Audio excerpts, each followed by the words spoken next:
नमस्कार मित्रों। आज जैसा कि पिछली बार हम लोगों में बात हुई थी कि अगला वीडियो हम विकारों के ऊपर बनाएंगे, तो ये हम आज चर्चा करेंगे विकारों के ऊपर। मूलभूत 5 प्रकार के विकार गिनाए गए हैं: काम, क्रोध, मद, मद यानी कि अहंकार, ईर्ष्या, लोभ और मोह। ये पंच विकारों को हमें बताया गया है और आज की चर्चा का विषय यही है कि क्या ये वाकई विकार हैं या ये ईश्वर की ओर से दिए गए वरदान हैं। तो आइए हम इस पर चर्चा शुरू करते हैं और सबसे पहले हम क्रोध से शुरू करते हैं। तो क्या क्रोध विकार है? मेरे विचार से तो विकार नहीं है। क्रोध ईश्वर की ओर से दिया गया एक वरदान है, एक गुण है, एक प्रतिक्रिया है जिसके द्वारा आप अपनी सुरक्षा दूसरे दुष्ट लोगों से कर सकते हैं। जो भगवान ने आपको सुरक्षित रखने में सहायता करने के लिए बनाया है गुण, वो क्रोध है। क्योंकि अगर आप क्रोध नहीं करेंगे तो विरोध, जैसे कोई भी व्यक्ति कोई ऐसी बात कहता है कि जिस पर आपको विरोध करने का मन होता है, फिर और ज़्यादा विरोध करने का मन होता है, क्रोध आ जाता है, आप तुरंत उसका विरोध कर देते हैं और इस प्रकार से उसकी किसी भी ऐसी क्रिया से आप अपना बचाव करते हैं जो आपको नुकसान पहुंचा सकती है। तो एक तरह से देखा जाए तो ये कोई विकार नहीं है, ये एक प्रतिक्रिया है।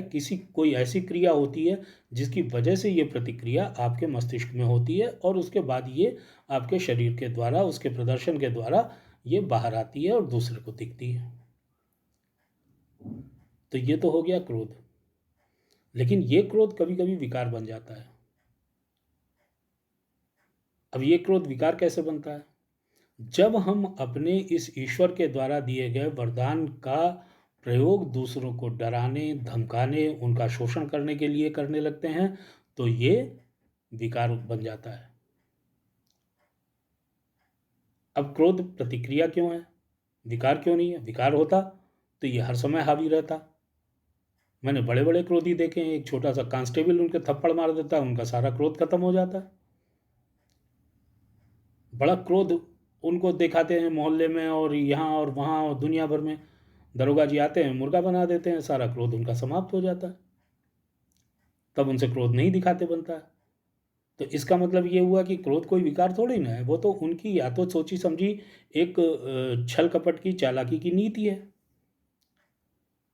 और या फिर ये एक उनकी ऐसी प्रतिक्रिया है जिसको दिखा दिखा करके वो डराते हैं। एक ऐसी क्रिया है उनकी। सामान्य रूप से क्रोध मनुष्य को तभी आता है जब कोई व्यक्ति उसके विरुद्ध कोई बात करता है, उसको नुकसान पहुंचाने की चेष्टा करता है। तो उसके मन में दो प्रकार की भावनाएं उत्पन्न होती हैं, एक तो क्रोध की, विरोध की, और दूसरी भय की। भय की भावना उत्पन्न हुई तो मनुष्य वहां से पलायन कर जाता है, भाग जाता है। क्रोध की भावना उत्पन्न हुई तो उसका प्रतिरोध करता है, विरोध करता है उस परिस्थिति का।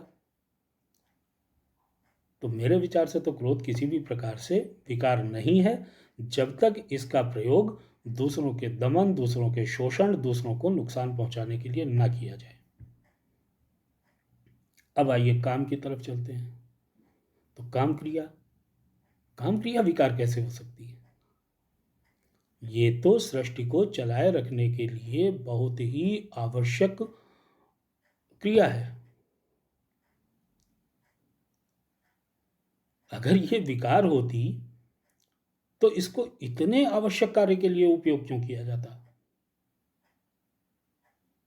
तो इसका मतलब ये है कि काम क्रिया भी विकार नहीं है, ये भी ईश्वर का वरदान है। और ये वरदान आपको अपनी संततियों को उत्पन्न करने में सहायक होता है।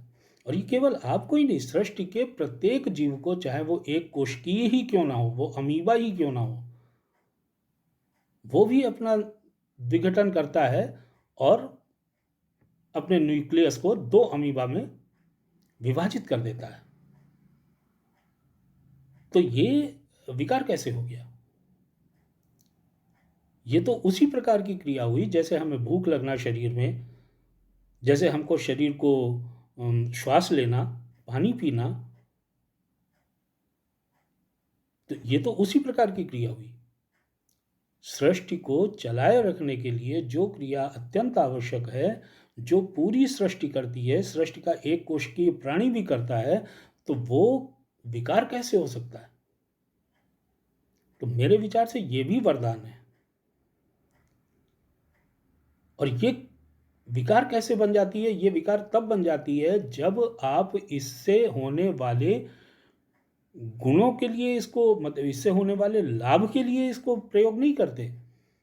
जब आप इससे शारीरिक सुख उठाने के लिए उपयोग करना शुरू कर देते हैं तो ये विकार बन जाती है। तो कुल मिलाकर के काम क्रिया विकार तब है जब इसे आप अपने शारीरिक सुख के लिए प्रयोग करते हैं। अब शारीरिक सुख के लिए जब हम प्रयोग करते हैं इसको, तो फिर और इसमें भी हम कितनी दूरी तक जा करके फिर दूसरों को शोषण करके, धोखा दे करके, छल से, कपट से हम अपने मंतव्य पूरे करते हैं और अपने इस शारीरिक सुख को जो क्षणिक होता है उसे उठा करके बड़े आनंदित होते हैं और हमें लगता है कि हमने एक कोई बड़ा अचीवमेंट कर लिया, हमने कोई बहुत उपलब्धि हासिल कर ली। ये उस समय लेकिन ये विकार बन जाता है और ये विकार ईश्वर के यहाँ, ईश्वर के न्याय खाते में नकारात्मक हिस्से में दर्ज किया जाता है। तो सच पूछा जाए तो ना तो काम क्रिया विकार है, ना ही क्रोध विकार है।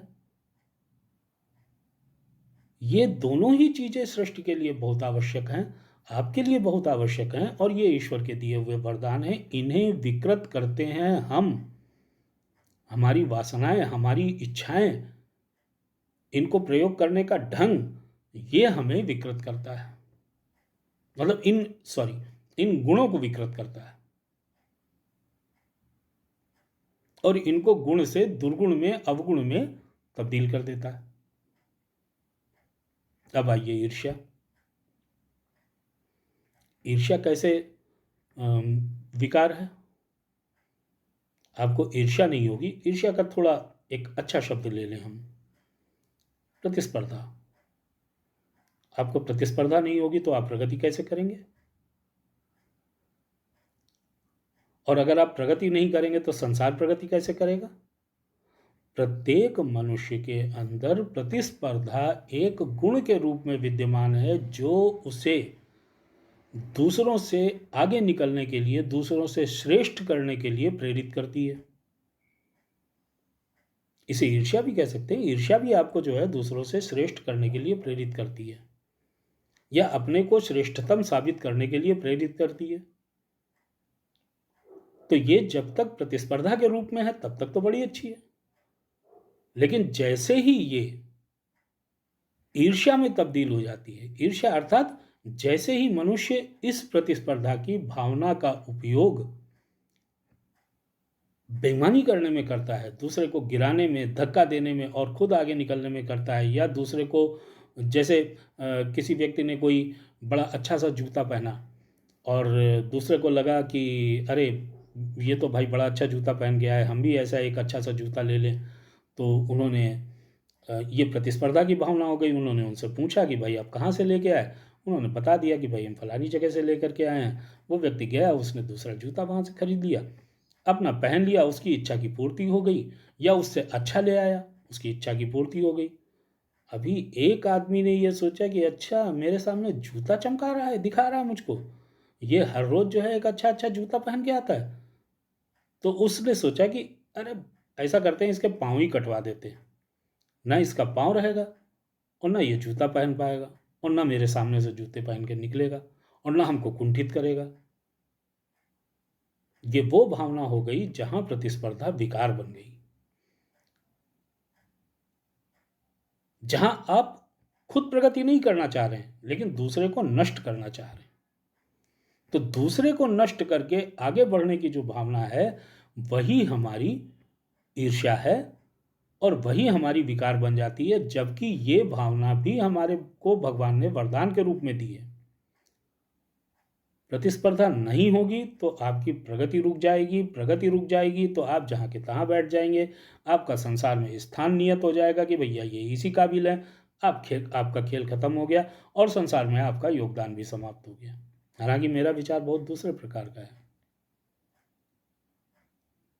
आपकी प्रतिस्पर्धा की भावना समाप्त हो गई का मतलब ये हो गया, मेरे हिसाब से, मेरे विचार से, कि आप ज़्यादा शांत हो गए, ज़्यादा कैलकुलेटिव हो गए, आप सांसारिक भाग दौड़ में लिप्त तो नहीं रहे।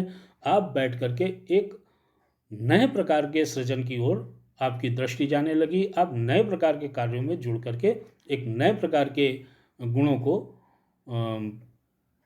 उत्पन्न करने में लग गए। हमें क्या मतलब है कि कोई आदमी पहले नंबर पे आ रहा है, कि दूसरे नंबर पे आ रहा है, चौथे पे आ रहा है, 10वें पे, 100वें पे, हमसे क्या मतलब? हम मैदान में बैठ करके दौड़ का मजा ले रहे हैं। हम देख रहे हैं कि दूसरे दौड़ रहे हैं, एक दूसरे को धक्का दे करके, कोई गिरा करके, कोई भागा जा रहा है, कोई कैसा भी। तो जिसको प्रतिस्पर्धा में नहीं उतरना, वो बढ़िया मैदान के बाहर बैठ करके, अगर कैलकुलेटिव है, कर्मशील है, अगर वो अच्छा सोचता है, अच्छी चीज़ें बनाता है, बनाने की उसकी कोशिश रहती है, तो वो उस दौड़ से सीखता है, बाहर बैठ करके नए तरीके डेवलप करता है, उस दौड़ को और ज़्यादा बेहतर बनाने की कोशिश करता है, और खुद दौड़े या ना दौड़े, धावक को नए नए पैंतरे सिखाता है। ये वो व्यक्ति हो गया जो अपनी प्रतिस्पर्धा की भावना का, जिसने दमन करके एक सकारात्मक ऊर्जा को उत्पन्न किया। और एक वो व्यक्ति हो गया जिसने अपनी प्रतिस्पर्धा की भावना को ज़्यादा बढ़ा करके ईर्ष्या में तब्दील किया और एक नकारात्मक ऊर्जा को उत्पन्न किया, जिसके कारण वो स्वयं तो दौड़ में आगे जाना चाहता है, किंतु दूसरों को गिराकर, मारकर, लुढ़काकर, उनको नशा खिलाकर, किसी भी प्रकार से उनको अक्षम बना करके अपनी सक्षमता को प्रदर्शित करना चाहता है।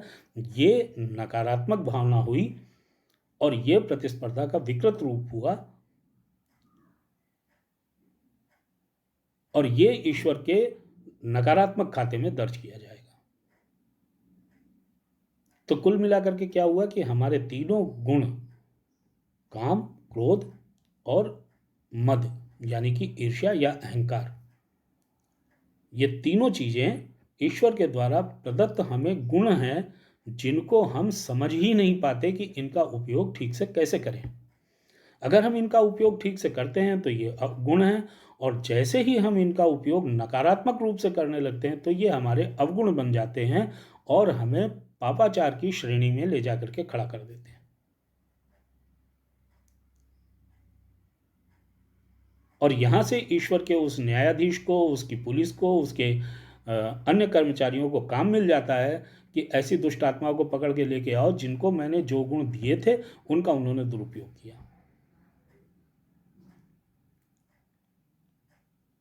तो आज की वीडियो केवल इन 3 उसके विकारों के ऊपर। अगली वीडियो में हम लोभ और मोह, इनकी भी विस्तृत चर्चा करेंगे और जानेंगे कि क्या ये भी विकार हैं, या ये भी विकार ना होकर के ये वरदान है। तो आशा है आपको वीडियो ये अच्छी लगी होगी। अगर ये अच्छी लगी तो कृपा करके हमारे इस चैनल को सब्सक्राइब कीजिए, और मैं आपसे फिर ये निवेदन कर रहा हूँ कि दूसरों को भी जब ये बताएं तो उनसे कहें कि इस वीडियो को भाई पूरी देखना, इसे शेयर भी कीजिए, ताकि लोगों में अच्छी चीज़ों के प्रति जागरूकता फैले और लोग अच्छी चीज़ों को समझने और करने के लिए प्रेरणा प्राप्त करें। ऐसा मेरा उद्देश्य है। बहुत ही अच्छा प्लेटफॉर्म है यूट्यूब,